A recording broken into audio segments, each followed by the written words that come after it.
नमस्कार, जोहार झारखंड देख रहे हैं आप और मैं आपके साथ रंजना रावत। झारखंड सरकार ने डीजीपी नीरज सिन्हा को 2 साल के लिए झारखंड पुलिस की कमान सौंप दी है। वे डीजीपी के पद पर 11 फरवरी 2023 तक बने रहेंगे। गृह विभाग ने कल ही इससे संबंधित अधिसूचना भी जारी कर दी है। अधिसूचना में बताया गया कि सुप्रीम कोर्ट के आदेश का अनुपालन करते हुए ऐसा किया गया है। झारखंड कैडर के 1987 बैच के आईपीएस अधिकारी नीरज सिन्हा को झारखंड के डीजीपी के पद पर 11 फरवरी 2021 को पदस्थापित किया गया था। वे 31 जनवरी 2022 को रिटायर होने वाले थे, लेकिन अब उन्हें 1 साल का एक्सटेंशन मिल गया है। हैरानी की बात है कि सरकार ने बैक डेट से नोटिफिकेशन निकाला है। 16 जुलाई को नोटिफिकेशन निकाला गया, 13 जुलाई की डेट से, वो जो अपने आप में बड़ा सवाल है। दरअसल पिछले साल सरकार ने केएन चौबे को हटाकर एमवी राव को प्रभारी डीजीपी बनाया था। करीब 6 महीने पहले सरकार ने एमवी राव को हटाकर नीरज सिन्हा को डीजीपी बनाया था। अब जब सुप्रीम कोर्ट में जवाब दाखिल करने का नोटिस मिला, तब सरकार ने नीरज सिन्हा की नियुक्ति को 11 फरवरी 2023 तक बढ़ाने का आदेश जारी कर दिया। वहीं डीजीपी की नियुक्ति 2 साल के लिए करने का नोटिफिकेशन बैकडेट से जारी करने पर बीजेपी ने सवाल उठाए हैं। बाबूलाल मरांडी ने कहा, सरकार ने जिस तरह से अधिसूचना जारी की है उससे सरकार की नीयत पर सवाल उठता है। मामला सुप्रीम कोर्ट में होने के बावजूद सरकार ने जिस तरह से अधिसूचना जारी की है और अधिसूचना पर मुख्यमंत्री या मुख्य सचिव का हस्ताक्षर न होने से ये संदेह कुछ ज्यादा ही गहरा गया है। 14 तारीख को अगर किसी ने कोई केस किया था, 14 तारीख को सुप्रीम कोर्ट ने राज्य सरकार से जवाब मांगा और उसके बाद 13 तारीख की तारीख से दिखाया गया है, लेकिन वो सामने कब आता है? कल 16 तारीख को। तो ये समझ में नहीं आता है कि सरकार को अगर इस प्रकार के करने के उनको किया जा सकता है। उसे आगे भी जो जानकारी मिली वो बड़ा आश्चर्य है। सच्चाई क्या है ये तो हम नहीं बता सकते हैं, लेकिन जो जानकारी मिल रही है, मुख्यमंत्री और मुख्य सचिव ने संभवतया उसमें से साइन नहीं किया। यानी होम गृह सचिव और गृह मंत्री, ये अलग बात है कि मुख्यमंत्री ही गृह मंत्री भी है, फाइल वहीं से बना और वहीं से तैयार हुआ। तो इन सारी चीजों को सुन करके या देख करके तो लगता है कि मामला कुछ न कुछ गड़बड़ है। और अब सवाल उठता है कि बैकडेट से नोटिफिकेशन निकालने का क्या मतलब है। देखिए, इस मामले में अब कई सवाल उठ रहे हैं और बड़ा सवाल है कि बैकडेट से नोटिफिकेशन निकालने का आखिर मतलब क्या है। 16 जुलाई को 13 जुलाई की डेट से नोटिफिकेशन क्यों निकाला गया? क्या सुप्रीम कोर्ट के साथ धोखा किया गया? सुप्रीम कोर्ट ने 15 जुलाई को अवमानना के मामले में राज्य सरकार को अपना पक्ष रखने को कहा था। क्या बैकडेट का नोटिफिकेशन कर लीपापोती की कोशिश की गई? पूरे मामले में सुप्रीम कोर्ट को क्यों नहीं अवगत कराया गया? तो ऐसे में कई सवाल उठ रहे हैं। इधर बीजेपी के आरोप पर कांग्रेस ने सफाई दी है। कांग्रेस प्रवक्ता किशोर नाथ शाहदेव ने कहा कि डीजीपी से जुड़ी अधिसूचना देर से सार्वजनिक हुई है, इससे ज्यादा तूल देने की जरूरत नहीं है। सुप्रीम कोर्ट के आदेश के अनुसार सान के डीजीपी के कार्यकाल को 2 साल तक सुनिश्चित किया गया। अस्थायी डीजीपी की नियुक्ति 2 वर्ष के लिए किया है। जहां तक नोटिफिकेशन का प्रश्न है, तो हो सकता है नोटिफिकेशन देर से बाहर आया हो, लेकिन अगर स्थायी रूप से डीजीपी की नियुक्ति 2 वर्षों के लिए हुआ है, तो कहीं न कहीं विधि व्यवस्था को बनाए रखने के लिए जो समय चाहिए होता है वो भी उनको मिलेगा। और जितने दिनों से वो काम कर रहे हैं, तो अपराध में नियंत्रण भी झारखंड में पाया गया है। और अब आप खबर के मायने को समझिए। 22 सितंबर 2006 को सुप्रीम कोर्ट ने आदेश दिया था कि किसी भी राज्य के डीजीपी का कार्यकाल कम से कम 2 साल तक होगा। नीरज सिन्हा को 2 साल के लिए एक्सटेंशन कर दिया गया, जो सरासर सुप्रीम कोर्ट का अवमानना है। अब सुप्रीम कोर्ट चाहे तो एक ऑब्जर्वर नियुक्त कर सकता है। कोर्ट उन अधिकारियों के खिलाफ जिनके सिग्नेचर से बैकडेट से नोटिफिकेशन निकला है उन पर और सरकार पर अवमानना का केस चला सकता है और डीजीपी की नियुक्ति रद्द किया जा सकता है। तो देखिए, ऐसे में इसे समझने की जरूरत है कि कोर्ट उन अधिकारियों के खिलाफ जिनके सिग्नेचर से बैकडेट से नोटिफिकेशन निकला है उन पर और सरकार पर अवमानना का केस चला सकता है और डीजीपी की नियुक्ति को रद्द किया जा सकता है। चलिए बढ़ते अपनी अगली खबर की ओर। भारतीय जनता युवा मोर्चा रांची महानगर के द्वारा हेमंत सरकार के गैर जिम्मेदार रवैये और लगातार बढ़ती बेरोजगारी और गुंडागर्दी के विरुद्ध आवाज बुलंद करते हुए रांची महानगर निगम के विभिन्न मंडलों में हेमंत सरकार के पाप का घड़ा फोड़ा। इस दौरान बीजेपी प्रदेश अध्यक्ष दीपक प्रकाश ने कहा कि राज्य की मौजूदा स्थिति अत्यंत दुखद है। जिस प्रकार से सरकार ने नियुक्ति इस साल की बाद करने के बाद युवाओं को धोखा दिया वह शर्मनाक है। उन्होंने कहा कि आदिवासी महिलाओं के जीवन में इस सरकार के कुशासन का बहुत बुरा प्रभाव पड़ा है और महिलाएं अब अपने को असुरक्षित महसूस करती हैं।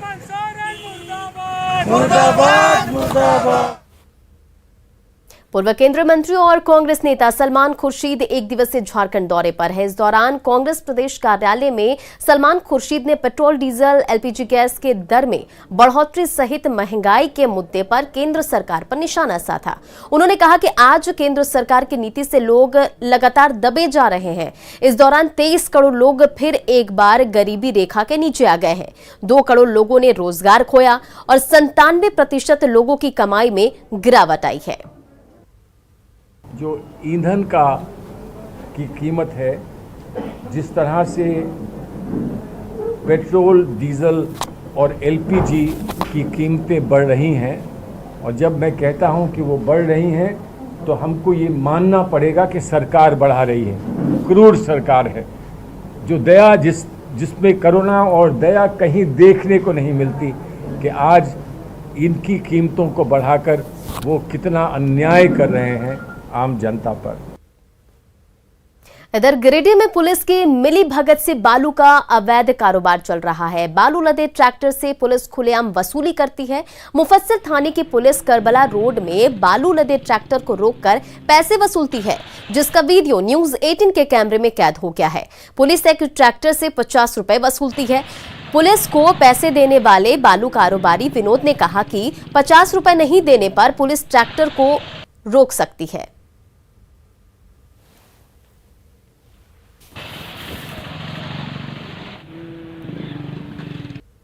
आप दिए कितना? 50 रुपये बस। तो एक ट्रिप का 50 रुपये देते हैं? एक ट्रिप का नहीं, मिल गया तो 50 रुपये दे। तो गाड़ी तो रोकवा के बहुत देर तक रखा था वो। हाँ, नहीं, हम जब गए तो हमसे 50 उसको देखकर हम पड़ गए, रुक गया वो। तो 50 रुपये वास्ते इतना देर रोका? हाँ, इतना देर रुकता, क्या बोले। ये मुफस्सिल थाना की पुलिस? हाँ। इधर गिरिडीह के धनबाद प्रखंड के बरजो पंचायत के निवर्तमान मुखिया मोहम्मद सफदर अली पर अभद्र टिप्पणियों और खून खराबे की धमकी देने का आरोप लग रहा है। सफदर अली की टिप्पणी से हिंदू मुस्लिम के बीच तनाव उत्पन्न होने की आशंका को लेकर राष्ट्रीय यादव सेना ने धनबाद थाने में आवेदन देकर कार्रवाई की मांग की है। मुखिया सफदर अली और गांव के ही संजय यादव के बीच बातचीत का एक ऑडियो इन दिनों वायरल हो रहा है, जिसमें जमीन के लिए धार्मिक भावना भड़काने और जाति सूचक गाली देने का आरोप लगा है। ऐसे में सामाजिक कार्यकर्ताओं ने आरोपी की जल्द गिरफ्तारी की मांग की है ताकि समाज में आपसी भाईचारा का कायम रह सके। वहीं एसपी ने आरोपी पर जल्द कार्रवाई का भी भरोसा दिया है। जो घटिया हरकत किया गया है, यादव समाज के लोगों को बम से उड़ाने की धमकी दिया गया है, यहाँ तक कि खून की होली खेलने का बात उन्होंने किया है, जिससे हम लोग काफ़ी उग्र हैं और राष्ट्रीय यादव सेना इस घटना की कड़ी निंदा करते हुए हम लोग राजधनवार थाना में मुकदमा कर रहे हैं। अगर 24 घंटे के अंदर उसकी गिरफ्तारी नहीं होती है तो राष्ट्रीय यादव सेना पूरे सड़क पर उतर करके धनवार का चक्का जाम करने का काम करेगी। झारखंड के गांव-गांव तक पेयजल पहुंचाने का सरकारी दावा झारखंड विधानसभा के अध्यक्ष रविंद्रनाथ महतो के विधानसभा क्षेत्र में ही दम तोड़ रहा है। जामताड़ा के नाला प्रखंड में कई ऐसे गांव हैं जहां के लोगों को पीने का पानी भी नसीब नहीं है। गांव का हैंडपंप महीनों से खराब है। विभाग की लापरवाही की वजह से ग्रामीण डोबा का पानी पीने को मजबूर है। इस डोबा का पानी भी लेने के लिए ग्रामीणों को कई किलोमीटर पैदल चलना पड़ता है। हम लोग 1-1.5 किलो दूर से पानी ले जा रहे हैं, तो हम लोग का चापाकल कोई भी नहीं बना रहे है, तो आप लोग कुछ व्यवस्था कीजिए हम लोग का। हम लोग का यहाँ कॉल सब खराब हो चुका है। हम लोग 1.5 किलोमीटर दूरी से पानी ले जाते हैं डोबा का, और सागजुड़िया में कॉल सब ठीक है तो वहाँ पानी ठीक नहीं निकलता है। अभी तक तो चापाकल खराब है, इसकी कोई सूचना नहीं थी। आपके द्वारा सूचना दिया गया है, इस पर त्वरित कार्रवाई की गई है जी। वहाँ के जो है उनको बोल दिया गया है, वहाँ जो भी चापाकल है उसको मरम्मती कर दिया है। इधर रांची के खेलगांव थाना क्षेत्र में हुए ऑटो हादसे में 5 लोग घायल हो गए हैं, जबकि मौके पर ही एक महिला की मौत हो गई। परिजनों ने बताया कि ऑटो पर सवार होकर सभी महिला दिहाड़ी मजदूर के लिए लालपुर आ रही थी। इसी दौरान तेज रफ्तार ऑटो टर्निंग पॉइंट पर पलट गई और सभी घायलों को इलाज के लिए रिम्स भेजा गया है। घायल महिलाएं रांची के गोंदली पोखर के तुरुप गाँव की रहने वाली है। खेलगांव वाला मोड़ है ना, उसका बगल में टर्निंग है, उसी के बगल में मतलब ब्रेक मारा तो उलट गया। कितने लोग थे? उसमें 6 लोग था। वो घायल हुआ है? एक को स्पॉट किया है और 5 को घायल।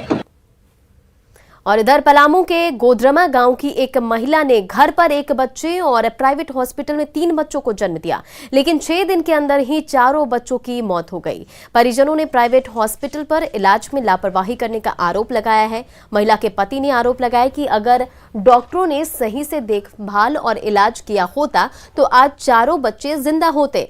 ऑपरेशन करने के बाद हॉस्पिटल ने तुरंत डिस्चार्ज कर दिया, जिसके बाद परिजन बच्चों को इलाज के लिए गढ़वा ले गए, लेकिन बच्चों की मौत होने लगी। ऑपरेशन करने वाले हॉस्पिटल की पर्ची पर ना तो इलाज करने वाले डॉक्टर का नाम है और ना ही हॉस्पिटल का रजिस्ट्रेशन नंबर। वहाँ बोला कि यहाँ नहीं हो पाएगा, जल्दी से लेके आप सरकारी डॉक्टर ही भागिए। फिर वहाँ से भागे हम गढ़वा में भर्ती किए शीशा में। वहाँ 4 लड़का के पैक हुआ। उसके बाद 10-15-20 मिनट में लड़का 2, एक लड़का एक लड़की गुजर चुका।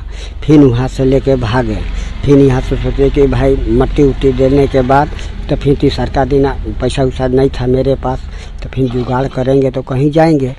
तो तीसरा दिन एक बच्चा जी के तीसरा दिन फिर गुजर गया। फिर इसके बाद बच्चा एक बच गया।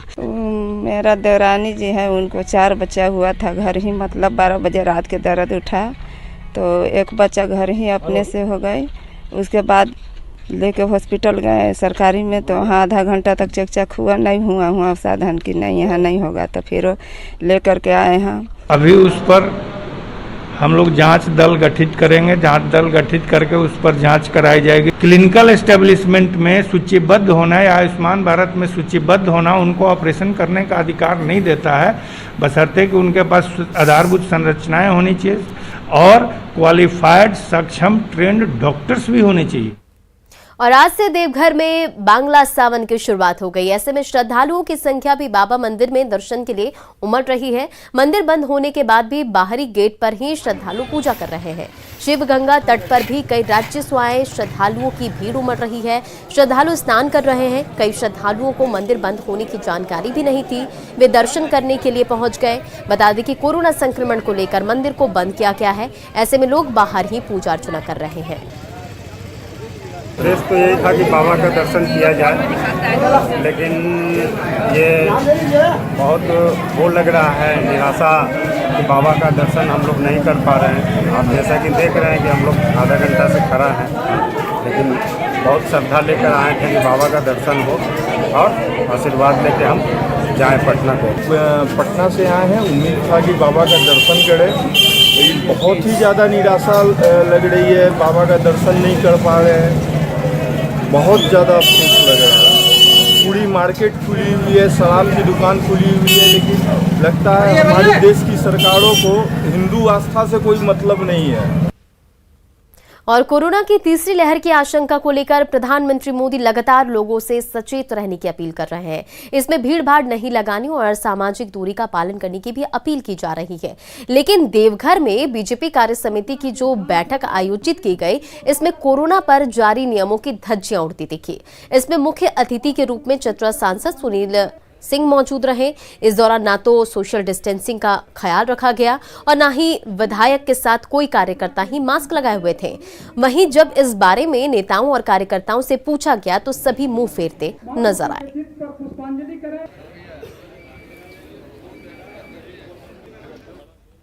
गोड्डा के मेहरमा प्रखंड के लकड़मारा पंचायत के कुमरीडीहा गांव में सड़क नहीं होने से लोगों को काफी परेशानी होती है। स्थानीय लोगों ने जनप्रतिनिधियों समेत प्रशासन के पास सड़क बनाने को लेकर कई बार अर्जी दाखिल की, लेकिन ग्रामीणों को निराशा ही हाथ लगी।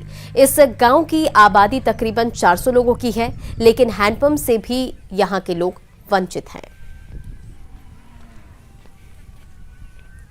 बहुत दिन से इसको लेके आप बताएं ना किसी को? बहुत लेके गया है, बहुत लेके गया है। मतलब यहाँ आप जिसको वोट देते हैं, आप उनसे शिकायत नहीं किए थे इसके बारे में? हाँ, बहुत शिकायत किए थे, लेकिन बोल रहा था बनेगा, कब बनाएगा। मतलब मुखिया भी बोला था कि बनाएंगे, वो भी कहाँ गया पता नहीं। आप लोगों को कत्ते दिन ऐसने बनना बनी रहल, कदाम हमरा नहीं बोली रहल छ। कितना दिन से? कत्ते दिन ऐसने 8 साल से। तो आप लोग वोट जिसको देते हैं, आप उनको शिकायत नहीं करते हैं? मुखिया ना करता है, मुखिया बना दे, नहीं बना। गढ़वा के मोरबे कोयल नदी में बन रहे नवनिर्मित पानी टंकी के पास 3 दिनों से मगरमच्छ घूम रहा है, जिससे ग्रामीणों में दहशत का माहौल है और नदी के किनारे रहने वाले लोगों के बीच भी दहशत का माहौल बना हुआ है। परेशान ग्रामीणों ने उत्तर कोयल परियोजना के अधिकारियों को आवेदन देकर भीम बराज के गेट खुलवाने और मगरमच्छ को बहाने की अपील की है। आईआईटी धनबाद में 2 नए कोर्स शुरू करने का फैसला लिया गया है। नए सिलेबस में गहरे समुद्र और ग्रहों के खनन के बारे में विस्तार से पढ़ाई कराई जाएगी। इसी को ध्यान में रखकर आईआईटी धनबाद ने भविष्य में खनन को देखते हुए अपने अग्रिम क्षेत्र फ्रंट एरिया में डीप सी माइनिंग और एस्ट्रॉयड माइनिंग की पढ़ाई और अनुसंधान को लेकर सभी से ही तैयारी शुरू कर दी है। इस विषय की पढ़ाई के लिए सिलेबस भी तैयार की जा रही है।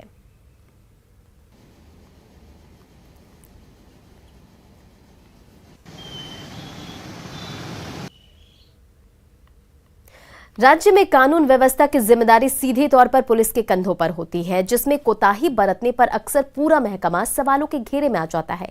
लेकिन मध्य प्रदेश के गुना में जो काम पुलिस कर रही है, उस पर यकीन मानिए आपको फक्र होगा। आप पुलिस वालों को सैल्यूट करेंगे। आप कहेंगे हमें गर्व है अपने इन मित्रों पर।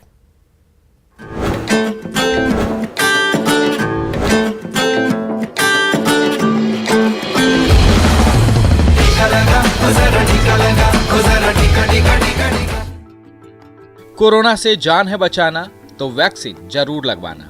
जी हां, मध्य प्रदेश के गुना में इन दिनों पुलिस वाले घर घर जाकर यही कह रहे हैं। गुना में वैक्सीनेशन के लिए लोगों को जागरूक करने का ये पुलिस का अनोखा अंदाज लोगों को खूब भा रहा है। गुना जिले के हर थाने और चौकी के पुलिस जवान आपको इन दिनों गांव-गांव जाकर लोगों को जागरूक करते ही दिखेंगे। इतना ही नहीं, वो वैक्सीन को लेकर लोगों में फैली भ्रांतियों को भी दूर कर रहे हैं और उन्हें टीके का फायदा भी बता रहे हैं, जिसका असर है कि पिछले 20 दिनों की मुहिम के दौरान ही अब तक तकरीबन 10,000 लोगों का टीकाकरण किया जा चुका है। उस बीट के प्रभारी और अधिकारी कर्मचारी सभी बीट में जा रहे हैं और उस बीट में रहने वाले प्रत्येक व्यक्ति से संपर्क करेंगे, प्रत्येक मकान में जाएंगे और वहां जाकर ये सुनिश्चित करेंगे, पूछेंगे कि वैक्सीनेशन प्रत्येक परिवार का हुआ अथवा नहीं। जहां कोई समस्या है, जो नहीं करा पा रहे हैं, उनसे कराए जाने का अनुरोध करेंगे।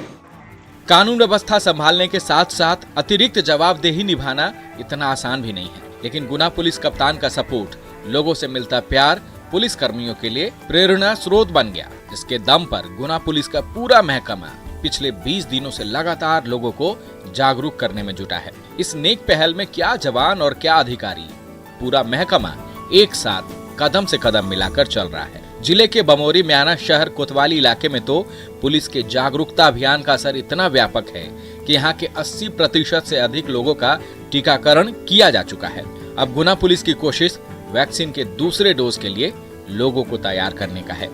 वे पुलिस अधिकारी, कर्मचारी, कांस्टेबल से लेके और पुलिस अधीक्षक तक सभी इस दिशा में प्रयासरत हैं। सभी अपने अपने स्तर पर कार्य कर रहे हैं आम जनता से अनुरोध है कि वे पुलिस के इस कार्य में सहयोग प्रदान करें और सभी आगे बढ़ चढ़कर वैक्सीनेशन कराएं। अक्सर लोगों के निशाने पर आने वाली पुलिस का यह रूप लोगों का दिल जीत रहा है। उम्मीद है गुना पुलिस की इस मुहिम को देखकर दूसरे जिले की पुलिस भी अपनी नैतिक जिम्मेदारी को समझेंगे और कोरोना के खिलाफ जंग में आगे बढ़कर देश की जीत सुनिश्चित करने में सहयोग करेंगे। Bureau report, news 18 network.